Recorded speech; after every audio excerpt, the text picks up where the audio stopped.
Diungkapkan kasih penyelenggara haji dan umroh, Kantor Kementerian Agama Kabupaten Musirawas, Asror, terhitung Maret 2017 ini memberlakukan pengurusan paspor calon jamaah umroh dan haji khusus wajib mengantongi rekomendasi dari Kemenak. Hal ini dilakukan pihaknya sebagai salah satu upaya pemerintah dalam memberikan kenyamanan dan perlindungan calon jamaah, sebab kasus jamaah terlantar seringkali terjadi akibat biro perjalanan yang nakal. Kemenak juga tidak akan mengeluarkan rekomendasi kepada perusahaan travel yang tidak memiliki izin.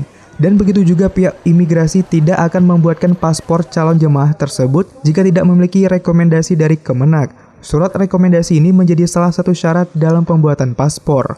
Selain itu, aturan ini bertujuan untuk mencegah maraknya praktik perdagangan manusia, menekan maraknya tenaga kerja Indonesia yang non-prosedural, sebab tak jarang dari mereka yang ada yang tidak kembali ke tanah air untuk bekerja di sana, bahkan tak jarang pula ada yang ikut bergabung dengan ISIS, sebuah kelompok Islam radikal. Dikatakan Asror, di Provinsi Sumatera Selatan, ada 29 penyelenggara perjalanan ibadah umroh atau PPIU yang memiliki izin resmi. Diharapkan dengan adanya aturan ini, masyarakat Musirawas dapat lebih aman dan nyaman ketika hendak melakukan ibadah ke Tanah Suci, mengingat antusias untuk melakukan ibadah ini cukuplah tinggi.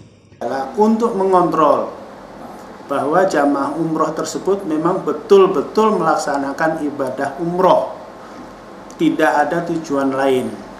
Tujuan lain apa? Ada beberapa jamaah dari Indonesia travel tersebut asalnya memberangkatkan 200 orang, ternyata yang pulang ada 190. Kemana 10-nya? Ada yang jadi ISIS, kelompok ISIS, ada yang masuk jadi TKHI, bukan TKI maksudnya TKI. Tria Jaria, Selampari TV melaporkan.